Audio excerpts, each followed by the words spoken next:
नमस्कार, स्वागत आप सभी का हमारी खास पेशकश में। आपके साथ मैं हूं घनश्याम उपाध्याय। आज हम बात करेंगे अर्थव्यवस्था किस ओर की। जी हां, देश में दूसरी लहर ने खूब कहर बरपाया। कई राज्यों ने पाबंदियां लगाई जिसमें काम धंधे बंद हो रहे हैं। तीसरी लहर का अंदेशा भी जताया जा रहा है। ऐसे में अर्थव्यवस्था एक बार फिर दबाव में है। अंतर्राष्ट्रीय मुद्रा कोष ने वित्त वर्ष 2021-22 के लिए भारत की आर्थिक वृद्धि दर के अनुमान को घटाकर 9.5% कर दिया। वैश्विक संस्थान ने कोविड-19 महामारी की दूसरी गंभीर लहर के अर्थव्यवस्था पर पड़े असर को देखते हुए ये कदम उठाया है। चालू वित्त वर्ष के लिए ताजा अनुमान अप्रैल में जताए गए 12.5% जीडीपी वृद्धि दर के अनुमान से कम है। आईएमएफ के वित्त वर्ष 2022-23 के लिए आर्थिक वृद्धि दर 8.5% रहने की संभावना जताई है, जो अप्रैल के 6.9% वृद्धि के अनुमान से ज्यादा है। मुद्रा कोष ने ताजा विश्व आर्थिक परिदृश्य में कहा कि इस साल मार्च मई के दौरान कोविड महामारी की दूसरी गंभीर लहर को देखते हुए भारत में वृद्धि की संभावना को कम किया गया है। इससे भरोसे में सुधार की गति भी धीमी पड़ने की आशंका है। भारत की अर्थव्यवस्था धीरे धीरे तीव्र गिरावट के दौर से बाहर निकल रही है और 31 मार्च 2021 को समाप्त वित्त वर्ष में इसमें 7.3% की गिरावट आई है। मीडिया रिपोर्ट के अनुसार छोटे दुकानदारों का कहना है कि दूसरी लहर ने उनके काम धंधों पर बुरा असर डाला है। अब बड़ी मुश्किल से गुजर बसर हो रही है। अगर सरकार फिर से लॉकडाउन लगाती है तो हालात बिगड़ जाएंगे। हालांकि एक्सपर्ट्स ने चेतावनी दी है कि तीसरी लहर इसी महीने आ सकती है और ऐसे में अगर लॉकडाउन होता है तो फिर एमएसएमई सेक्टर को भारी नुकसान उठाना पड़ सकता है। अर्थव्यवस्था की हकीकत क्या है, इसका अंदाजा इस बात से लगाया जा सकता है कि बैंकों के लिए जोरदार मुनाफे के साथ सुरक्षित माने जाने वाले गोल्ड लोन अब मुसीबत बनते नजर आ रहे हैं। गोल्ड लोन में एनपीए यानी नॉन परफॉर्मिंग असेट तेजी से बढ़ रहा है। जून तिमाही में कुछ बैंकों का 83% एनपीए सिर्फ गोल्ड लोन की वजह से बढ़ा। दरअसल आधे से ज्यादा गोल्ड लोन कोरोना की दस्तक के बाद बटे हैं। उस समय सोने की कीमत 56,000 रुपए प्रति 10 ग्राम थी, अब सोना 48,000 रुपए के करीब है। ऐसे में बड़ी संख्या में कर्जधारक लोन चुकाने की जगह डिफॉल्ट करना ज्यादा फायदे का सौदा समझ रहे हैं। हालांकि इंजीनियरिंग और रत्न एवं आभूषण क्षेत्र के दमदार प्रदर्शन से जुलाई में निर्यात ने बड़ी छलांग लगाई। वाणिज्य मंत्रालय के मुताबिक निर्यात 47.91% बढ़कर 35.17 अरब डॉलर रहा। मंत्रालय के अनुसार इस दौरान आयात में भी 59.38% का उछाल आया और 46.40 अरब डॉलर पहुंच गया। इससे 11.23 अरब डॉलर का व्यापार घटा हुआ। जुलाई में पेट्रोलियम उत्पादों का निर्यात 3.82 अरब डॉलर, इंजीनियरिंग का 2.82 अरब डॉलर और रत्न एवं आभूषण क्षेत्र का 1.95 अरब डॉलर रहा। कुछ दिन पहले की केंद्रीय मंत्री नितिन गडकरी ने कहा था कि अर्थव्यवस्था पटरी पर लौट रही है। जून में कोविड महामारी से त्रस्त भारतीय अर्थव्यवस्था को मजबूती देने के लिए केंद्र सरकार की ओर से राहत पैकेज की घोषणा भी की गई। वित्त मंत्री निर्मला सीतारमण ने राहत पैकेज की घोषणा करते हुए कहा कि हम लगभग 8 आर्थिक राहत उपायों की घोषणा कर रहे हैं, जिनमें से 4 बिल्कुल नए हैं और एक स्वास्थ्य के बुनियादी ढांचे के लिए खास है। बहरहाल सवाल यह है कि आईएमएफ ने जो अनुमान घटाया है वो कितना सही है। अगर तीसरी लहर आती है तो अर्थव्यवस्था पर क्या असर पड़ेगा? क्या अर्थव्यवस्था फिर से लॉकडाउन सहन कर पाएगी? अर्थव्यवस्था के बूस्टअप के लिए और क्या कदम उठाए जाने चाहिए? मेरे साथ चर्चा में 2 खास मेहमान जुड़ रहे हैं। परिचय मैं आपका करा दूं। मेरे साथ प्रोफेसर अमन अग्रवाल जुड़ रहे हैं, डायरेक्टर हैं इंडियन इंस्टीट्यूट ऑफ फाइनेंस के। कुणाल गुप्ता मेरे साथ जुड़ रहे हैं, इकोनॉमिक्स हैं। आप दोनों का बहुत बहुत स्वागत। सबसे पहले प्रोफेसर अमन अग्रवाल, आप ही के पास आना चाहूंगा। प्रोफेसर अग्रवाल, अर्थव्यवस्था की मौजूदा स्थिति का आकलन आप कैसे करते हैं? किस ओर जा रही है अर्थव्यवस्था?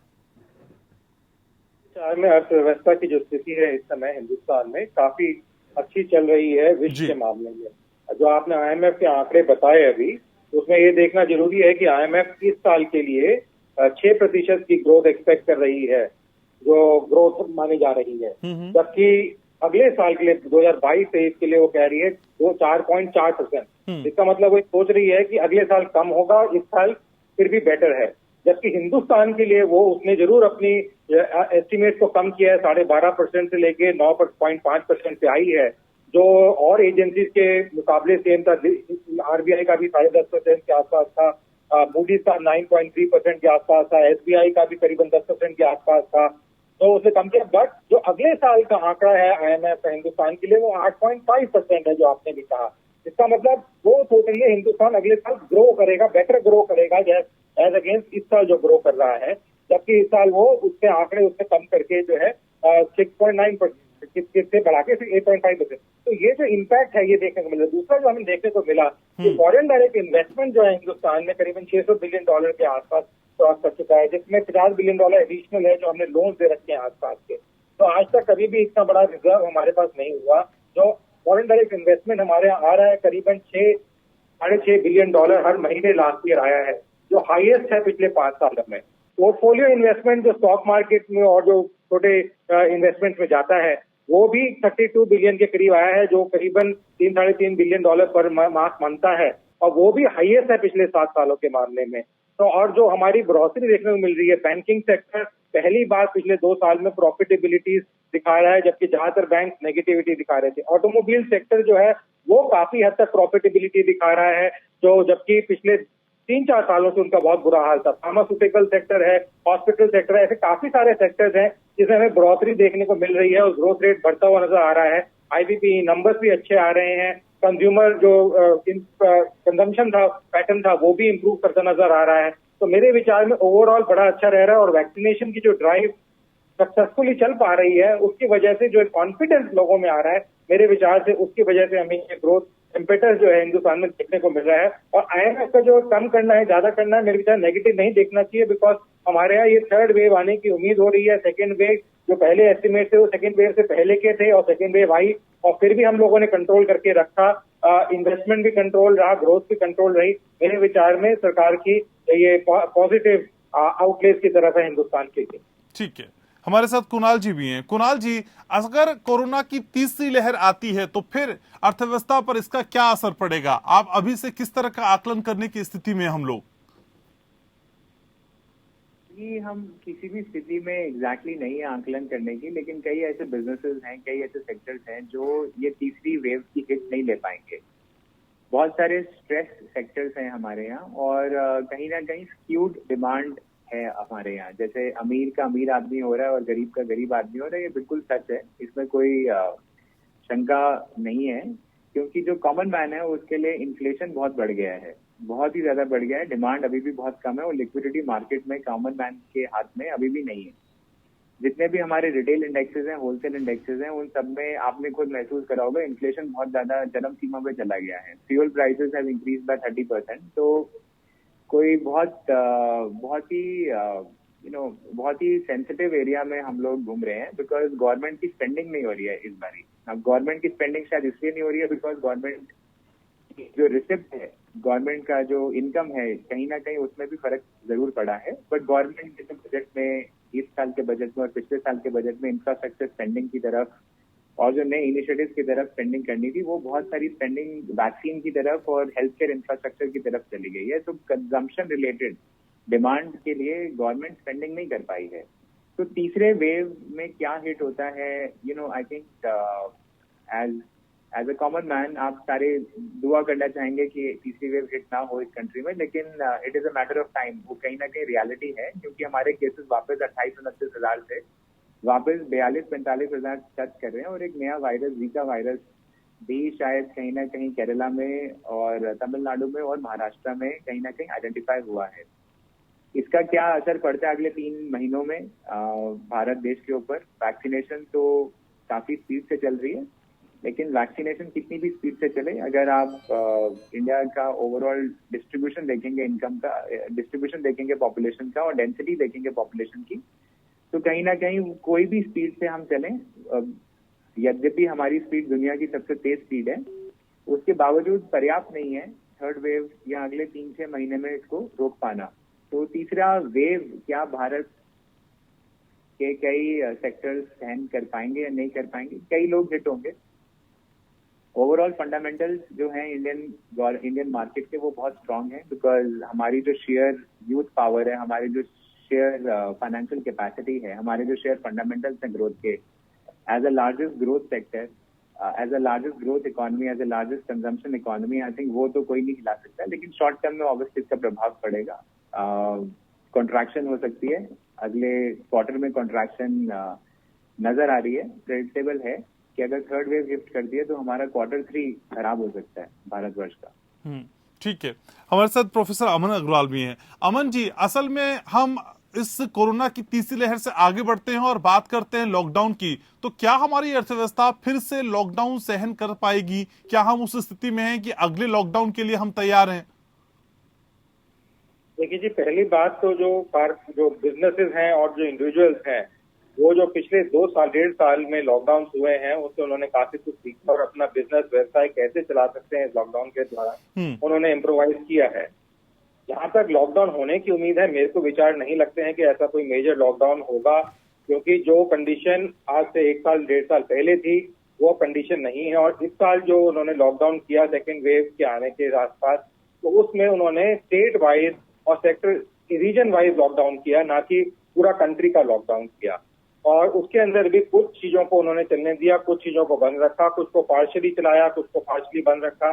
तो इस तरीके से उन्होंने किया। तो जो है गवर्नमेंट, बिकॉज पहली बार कोरोना जैसी महामारी सरकार के सामने देखने में आई है पिछले 100-200 सालों के अंदर, तो उसके अंदर इमीडिएटली कोई ऐसा इम्पैक्ट, कोई पहले की स्ट्रैटेजी नहीं थी कि क्या किया जा सके। तो पिछले साल का लॉकडाउन तो इसलिए ज्यादा सीवियर रहा है, पर इस साल जो लॉकडाउन उन्होंने किया है ब्रेकअप करके, मेरे विचार में हो सकता है आगे जाके कुछ स्टेट में कहीं जहाँ पे बहुत ज्यादा तीव्रता हो कोविड की या उसके जो वेरिएंट्स आ रहे हैं वो देखने को मिल सकती है, या सेक्टर वाइज भी हो सकता है, उसको लागू किया जा सकता है। बट ये जैसे लॉकडाउन पहले किए गए थे वो मेरे विचार में लॉकडाउन नहीं होंगे। मेरे मित्र ने बहुत अच्छी बात कही है, जो एक कॉस्ट फैक्टर्स हैं, जो उसकी वजह से भी IMF ने जो है ग्रोथ रेट कम किया है, बिकॉज इन्फ्लेशन हमारा बढ़ता जा रहा है, 5.5-6% के आसपास है। और उसका मेजर फैक्टर जो है वो ऑयल प्राइसेस है। जो ऑयल प्राइसेस हाई इन्फ्लेटरी रखी गई हैं अभी तक, क्योंकि करीबन 70 से 80% जो ऑयल प्राइसेस एक इंडिविजुअल या एक बायर देता है आज की डेट में, वो टैक्सेस की फॉर्म में है। और वो टैक्सेस जो है, चाहे वो सेंटर के टैक्सेस हो, चाहे वो स्टेट के टैक्सेस हो, दोनों के टैक्सेस मिलके हो रहे हैं इस समय। वो टैक्सेस कम किए जा सकते हैं, उनके ऊपर नियंत्रण किया जा सकता है, पर सरकार अभी तक वो टैक्सेस इसलिए कलेक्ट कर रही थी बिकॉज रेवेन्यू लॉस था। सेकेंडली जो वैक्सीनेशन उन्होंने देखा, जो पिछले साल ऑयल के थ्रू टैक्सेस कलेक्ट हुए, जो ऑयल पूल अकाउंट में जाता है, जो हमने 99 में सजेस्ट किया था भारतीय संस्थान ने, जो क्रिएट किया सरकार ने उस समय, तो ये देखा जाता है कि वो उस अकाउंट को उसको यूज करना चाहते हैं कि हेल्थ केयर बेनिफिट के लिए यूज करना चाहते हैं। और वो हेल्थ केयर बेनिफिट जो है उसमें ये है कि जो वैक्सीन की कॉस्ट आ रही है, उसमें देखा गया जो कलेक्ट किया गया करीबन 38,000 करोड़ के करीब कलेक्ट किया गया, और 34-35,000 करीब एलोकेशन थी। तो मिला के जो वैक्सीनेशन की उनको कॉस्ट आ रही है वो उससे कवर होती है। तो अगर वो सरचार्ज उसके लिए यूज किया जा रहा है तो फिर ठीक है, बट ये लॉन्ग समय के लिए नहीं होना चाहिए। आगे जाके क्योंकि इन्फ्लेशन काफी ज्यादा बढ़ गया है, और अगर इसी स्पीड से बढ़ता रहा तो RBI के लिए और सरकार के लिए तो कंट्रोल करना बहुत मुश्किल हो जाएगा। और फिर हमारे लिए GDP चाहे वो 8% हो, 10% हो, 15% का कोई मायने नहीं है, क्योंकि अगर इन्फ्लेशन ज्यादा है तो रियल GDP जो होता है, वो कहते हैं जितना GDP है माइनस जो इन्फ्लेशन फैक्टर है, उसको कहते हैं कि रियल GDP हमारा बनता है। वो रियल GDP अगर कम हो जाएगा तो अगर 10-12% भी हमारे को ग्रोथ हो रही है, 20% भी ग्रोथ हो रही है, पर हमारा इन्फ्लेशन 10-12-15% है, तो उसका कोई ज्यादा बेनिफिट एक आम आदमी को नहीं मिल पाता है, उससे नुकसान होता है। तो इसलिए ज्यादा फिगर का इंपॉर्टेंट नहीं है, रियल इफेक्टिव GDP कितना आ रहा है वो देखना हमें बहुत जरूरी है। ठीक है कुणाल जी, असल में जून में जो कोविड महामारी से त्रस्त भारतीय अर्थव्यवस्था को मजबूत देने के लिए केंद्र सरकार की तरफ से राहत पैकेज की घोषणा की गई थी। इस तरह के जो रिलीफ पैकेजेस होते हैं, आपको क्या लगता है कितना काम कर पाते हैं? वित्त मंत्री निर्मला सीतारमण ने भी राहत पैकेज की घोषणा करते हुए कहा था कि हम लगभग 8 आर्थिक राहत उपाय कर रहे हैं, जिसमें से कुछ नए इनोवेशंस भी थे। आपको क्या लगता है सर, ये पैकेजेस कितना काम कर पाते हैं अर्थव्यवस्था को मजबूती देने के लिए? देखिए, पैकेजेस अनफॉर्चुनेटली ना तो डिमांड बढ़ाने के लिए हैं, ना लिक्विडिटी बढ़ाने के लिए हैं, और ना ही कहीं ना कहीं जो हमारा कमर्शियल सेंटिमेंट है लोन को लेकर उसको बढ़ाने के लिए है। अगर आप एक आंकलन देखेंगे तो 13-13.5% बिजनेसेस लोन लेना चाहते थे। आज की डेट में 5.5% बिजनेसेस लोन ले पा रहे हैं। तो अल्टीमेटली गवर्नमेंट ने कितनी कोशिश करी हो कहीं ना कहीं डेट के थ्रू अपना कंजम्पशन बढ़ाने के लिए, अल्टीमेटली उसका प्रभाव नहीं पड़ा है मार्केट में। दूसरा, गवर्नमेंट कहीं ना कहीं डिमांड बढ़ाने में टोटली नाकामयाब रही है। जब तक डिमांड नहीं बढ़ेगी आपके नेचुरल मार्केट सिनेरियो में, अब एक तो डिमांड नहीं बढ़ रही है आपकी, और दूसरा आपका इन्फ्लेशन बढ़ता जा रहा है। दोनों ही बड़े नेगेटिव चीजें हैं। या तो कंजम्पशन बढ़े, कंजम्पशन आपकी उतनी है और उससे भी कम हो गई है। कई लोगों ने अपनी एसेंशियल कंजम्पशन कम कर दिया। अगर आप अपने ये देखेंगे, पैरामीटर्स देखेंगे, कई लोगों ने अपनी कंजम्पशन होल्ड करी हुई है। दूसरा, जो लिक्विडिटी होनी चाहिए मार्केट में, परचेजिंग पावर इन हैंड वो बढ़नी चाहिए, वो लगभग कहीं ना कहीं कम हो रही है। जो कॉमन इलेक्ट्रॉनिक्स की जो डिमांड है, कंज्यूमर गुड्स की जो डिमांड है मार्केट में, वो कम हो रही है। तो गवर्नमेंट ने कोशिश करी है, लेकिन गवर्नमेंट ने कोशिश करी है डेट मेजर्स की। और इस साल जैसे पिछले साल 2-3 स्कीम्स गवर्नमेंट ने चलाई थी। एक था कि अगर बिजनेसेस के लोन्स आउटस्टैंडिंग है, वर्किंग कैपिटल लोन्स आउटस्टैंडिंग है, उस पर 30% तक लोन बिना कोलैटरल के हर वर्किंग कैपिटल लोन पे दिए जा रहे थे, जिसमें कई छोटे बिजनेसेस ने वो लोन उठाए। इस साल वो मेजर्स उस तरीके के नहीं दिए गए। दूसरा, पिछले साल गवर्नमेंट ने एक और मेजर दिया था कि आप अपना जो जीएसटी है वो 3-4 महीने के बाद, 5-6 महीने के बाद जमा कराएं। उसका भी बहुत लाभ छोटे बिजनेसमैन ने उठाया था। इस साल वो भी मेजर नहीं दिया गया। ये 2-3 कुछ बेसिक मेजर थे जो गवर्नमेंट ने पिछले साल दिए थे राहत के तौर पे, जो बिजनेसेस ने एक्चुअली प्रैक्टिकल मेजर्स उठा के उनका इस्तेमाल किया था। इस साल ऐसा कुछ भी नहीं हुआ। टीडीएस का दर पिछले साल कट के 10% वाले जो स्लैब थे उनको काट के 7.5 किया था, और जो आपके 2% के स्लैब थे उनको 1.5% किया था। कई बिजनेसेस को उससे बहुत ज्यादा लिक्विडिटी आई। गवर्नमेंट को एक्चुअली ये मेजर्स फुल टाइम कर देने चाहिए। ओके। अगर लिक्विडिटी हमें मार्केट में बढ़ानी है, इनको शॉर्ट टर्म मेजर पिछले साल का ना करके गवर्नमेंट को आज के दर में, आज की स्थिति देखते हुए लिक्विडिटी बढ़ाने के लिए, बिजनेसेस के लिए ये दर वैसे ही कम कर देने चाहिए थे। पिछले साल के जो राहत के लेवल थे उसी पर डाल देने चाहिए थे। प्रोफेसर अग्रवाल, असल में बैंकों के लिए जो गोल्ड लोन होता था वो बहुत सेफ माना जाता था, लेकिन अब बढ़ते हुए एनपीए की वजह यही गोल्ड लोन हो गया है। सर कैसे देखते हैं इसको, इसकी मूल वजह क्या है? देखिए, जो बैंक हैं वो बेसिकली स्पेशलाइज नहीं है कि हम एक स्पेसिफिक टाइप का गोल्ड लोन के बेसिस पे करें, बिकॉज की जो मार्केट मूवमेंट होती है उसकी पोजीशन को हेज करना होता है। और काफी सारे बैंकों में देखा गया है कि उन्होंने अपनी पोजीशन को हेज नहीं किया है, जबकि बैंक की हेज प्रोडक्ट्स भी बेचते हैं, चाहे आप ये जो एमसी जैसे कमोडिटी एक्सचेंज है वहां से खरीदें, चाहे आप बैंकों से खरीदें।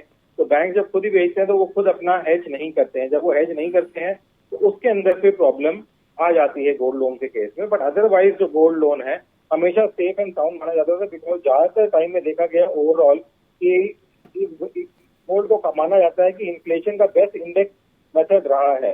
तो जो एवरेज इन्फ्लेशन बढ़ती है उसके हिसाब से गोल्ड की प्राइस भी ठीक ठाक बढ़ती रहती है।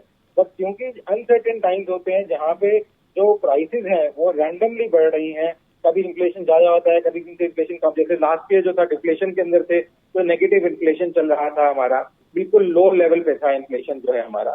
तो इस तरीके से बहुत ज्यादा वेरिएशन जब आता है तब ये प्रोजेक्शंस जो होती हैं, चाहे वो गोल्ड एसेट हो या कोई और इंडेक्स फंड होते हैं, उनके अंदर फिर प्रॉब्लम आने के चांसेस होते हैं बैंकों के साथ।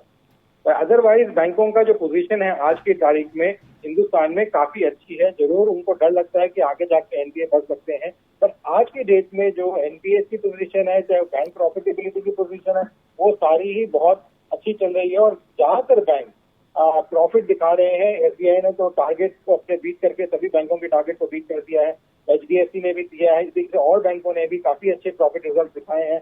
और जो प्रॉब्लम काफी सारे बैंकों में एनपीए की आ रही थी वो भी अब रिजॉल्व होती नजर आ रही है, क्योंकि अंतर्राष्ट्रीय मार्केट में भी कुछ जो क्लेम चल रहे थे, कोर्ट केसेस चल रहे थे, उसमें हमें हिंदुस्तान को जीत मिलती नजर आ रही है। जो रेजोल्यूशन ऑफ एनपीए हो रहा था वो भी अच्छा रिजॉल्व हो रहा है, चाहे वो बैड बैंक जो क्रिएट किया जा रहा है उसके थ्रू किया जाए आगे जाके, या जो अभी ऑलरेडी सिस्टम चल रहा है बैंकों का उसके थ्रू किया जाए, तो उसमें रिकवरी रेट अच्छा रहा है। सेकेंडली, जो लोन्स एक्सेसिवली दिए जाते थे, करीबन हम देख रहे थे कि करीबन 5 से 5.5 लाख करोड़ का लोन दिया जाता था, जिसको वेवर किया जाता था। भारत सरकार वेव करती थी ऑलमोस्ट हर साल।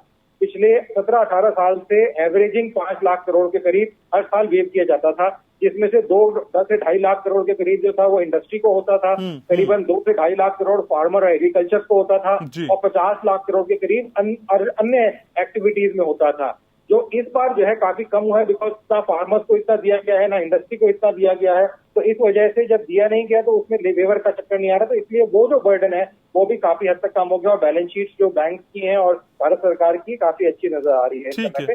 फिस्कल स्पेंडिंग की प्रॉब्लम थोड़ी आ रही है, सरकार को करना चाहिए, बिकॉज हम $600 बिलियन के रिजर्व पे बैठे हैं। एक रिजर्व जो है एक आम आदमी के लिए जैसे फिक्स डिपॉजिट हम बना रहे हैं, एक पैसा रख रहे हैं कहीं बैंक में। अगर हम मुसीबत में हैं, अगर वो पैसे को कभी ना इस्तेमाल करें तो कैसे बात बनेगी। तो वो पैसे को इस्तेमाल करना जरूरी है। आरबीआई काफी स्टेबल है, हमारा जो रेट रहे हैं पिछले 6 महीने में कोई वेरिएशन ज्यादा नहीं आए हैं, सरकार ने स्टेबल रखा है। और ये दिखाता है कि जो हमारा आरबीआई की पोजीशन है, मॉनेटरी पोजीशन है, वो काफी स्टेबल है और स्ट्रांग है। ठीक है, दिक्कतें हैं तो आप गोल्ड कह को रहे हैं लेकर हालात में सुधार आ रहा है, लेकिन दिक्कतें हैं, इनको भी दूर किया जाएगा। कुणाल, असल में गोल्ड लोन में एनपीए यानी नॉन परफॉर्मिंग एसेट तेजी से बढ़ रहा है। जून की तिमाही में बात करें तो कुछ बैंकों का 83% एनपीए सिर्फ गोल्ड लोन की वजह से बढ़ा।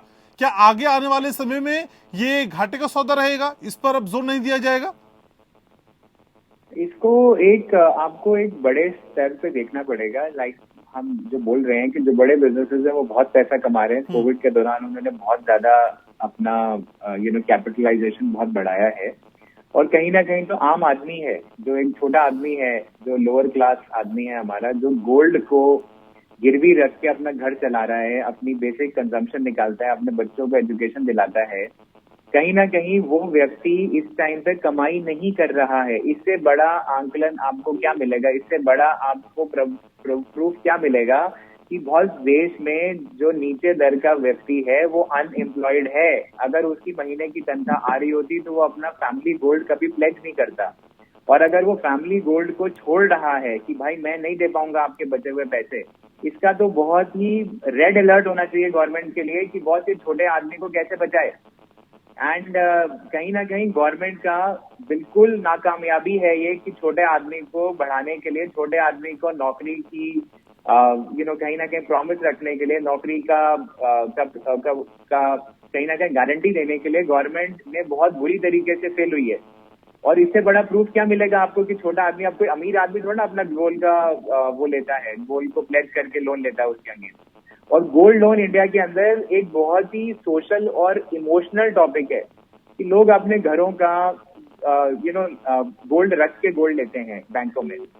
और कहीं ना कहीं अगर ये स्तर ठीक नहीं हुआ तो जैसा आपने बहुत ही सही तरीके से घनश्याम जी उठाया है प्रश्न कि कहीं ना कहीं ये बहुत बड़ा रेड अलर्ट और कहीं ना कहीं भारत की कंजम्पशन की बुरी हालत ये दिखाता है। और अगर ये ठीक नहीं हुआ तो कहीं ना कहीं गवर्नमेंट को इसके लिए कदम देने पड़ेंगे, यहाँ का जो रेट ऑफ इंटरेस्ट कर दिया जाए। ठीक है, तो सरकार को इस तरफ संजीदगी से सोचना होगा, क्योंकि ये सिर्फ अर्थव्यवस्था से जुड़ा मामला नहीं है, लोगों की भावनाएं भी इससे जुड़ी हुई हैं। बहुत शुक्रिया कुणाल जी, आपका बहुत शुक्रिया। अमन अग्रवाल आपका चर्चा में जुड़ने के लिए, अपनी बातचीत रखने के लिए। तो इसी के साथ इस खास कार्यक्रम में इतना ही। आप देखते रहिए यूपीएन। नमस्कार।